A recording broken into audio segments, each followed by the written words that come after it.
नमस्कार. मी प्रदीप जोशी. आपणापुढे माझी एक कथा सादर करीत आहे. कथेचं शीर्षक आहे बदल.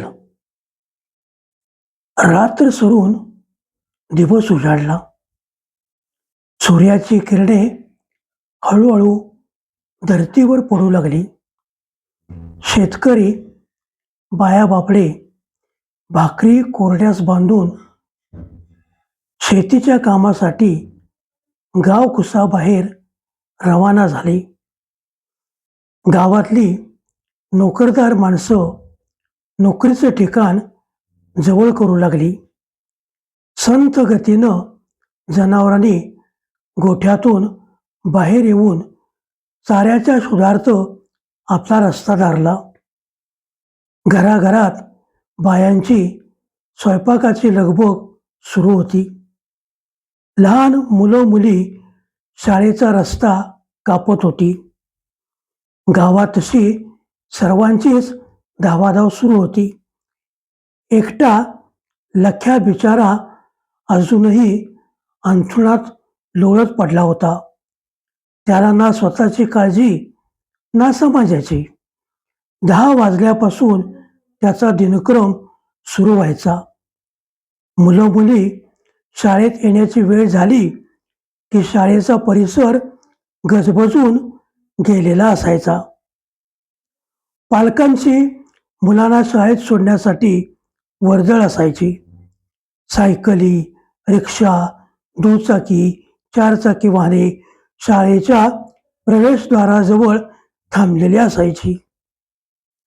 तिथंच एका झाडाखाली सावलीला दिवसभर थांबून तो भीक मागायचा. काहीतरी खायला द्या, निदान 4 पैसे तरी द्या म्हणून याचना करायचा. त्याचा तो नित्याचा नियम होता. लख्याला लहानपणीच कोणीतरी अनवरत संतान म्हणून कचऱ्याच्या कुंडीजवळ ठेवलं होतं. जवळच झोपडपट्टी होती. गोरगरीब भीक मागून उदरनिर्वाह करत होते. त्यातील एका म्हातारीला लख्याचे हाल, त्याचे ओरडणे सहन झाले नाही. तिने लख्याला आपल्या झोपडीत आणले. त्याचे पालनपोषण केले. त्याला सांभाळणारी म्हातारी मात्र लई दिवस टिकली नाही. ती गेली आणि लख्याचे पुन्हा हाल सुरू झाले. शाळेची पायरी न चढलेल्या लख्यापुढं आयुष्य कसं जगायचं हा प्रश्न निर्माण झाला. लख्या त्यावेळी जेमतेम 8 वर्षाचा होता. त्याने ठरवले, शाळेजवळ आपण भीक मागत राहायचं. आज नेहमीप्रमाणे तो 9 वाजता जागा झाला. सार्वजनिक नळाखाली बसून गार पाण्यानं आंघोळ केली. थंडीनं बिचारा कुडकुडत होता. भिकारी असला तरी स्वच्छ होता. त्याने काल मिळालेल्या 10 रुपयातून एक वडापाव खाल्ला.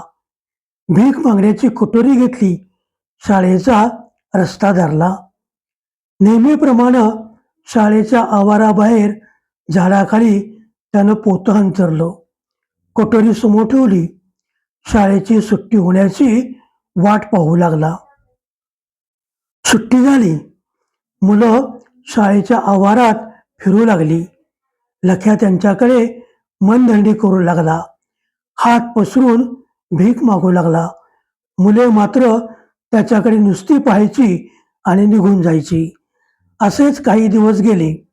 एक दिवस नेहमीप्रमाणे भीक मागत बसलेल्या लख्या मुलांना त्याच्या सुट्टीत दिसला नाही. मुले आपापसात चर्चा करू लागली. नाही ते विचार त्यांच्या मनात येऊ लागले. काय झालं असेल लख्याचं? असंख्य प्रश्न त्यांच्यासमोर उभे राहिले. त्यांनी लख्याचा शोध घेण्याचे ठरवले. सारा परिसर त्यांनी पालथा घातला. मात्र लख्याचा कोठेही ठाव ठिकाणा लागला नाही. शाळेजवळच एक बाग होती. मुले लख्याला शोधण्यासाठी बागेत गेली. एका लाकडी बाकड्यावर लख्या गाढ झोपलेला त्यांनी पाहिला. त्यांनी जवळ जाऊन पाहिले. लख्या तापाने फणफणत होता. मुलांनी शाळेतल्या शिक्षकांना ही माहिती दिली. सर्वांनी मिळून लख्याला वैद्यकीय सेवा पुरवली. दुसऱ्या दिवशी मुलांनी लख्याचे जीवनच पालटून टाकण्याचा निर्णय घेतला. त्यांनी वर्गणी काढली. रिकाम्या बाटल्या, टेबल, खुर्ची आदी साहित्य जमवले. गोळ्या, बिस्किटे बाटल्यात भरून ठेवली. किती दराने त्याची विक्री करायची त्याच्या किमतीच्या चिठ्ठ्या लावून ठेवल्या. लख्या कधी येतो त्याची वाट पाहत सर्वजण शाळेच्या बाहेर थांबले. नेहमीच्या वेळेत लख्या शाळेच्या आवारात आला. त्याला मुलांनी बाहेरच थांबवले. त्याचे डोळे बांधले. लख्या पाहतच राहिला. मुले काय करणार आहेत याची त्याला थोडी देखील कल्पना नव्हती. मुलांनी लख्याला हाताला धरून त्या नेहमीच्या झाडाखाली आणले. त्याच्या डोळ्यावरची पट्टी काढली. समोर छोटंसं गोळ्या बिस्किटाच्या विक्रीचं केंद्र पाहून लख्याला आश्चर्य वाटलं. आता भीक मागायची नाही, कोणापुढं हात पसरायचे नाहीत. गोळ्या बिस्किटाच्या विक्रीतून येणाऱ्या पैशावर उपजीविका करायची. मुलांनी लख्याला ठणकावून सांगितलं.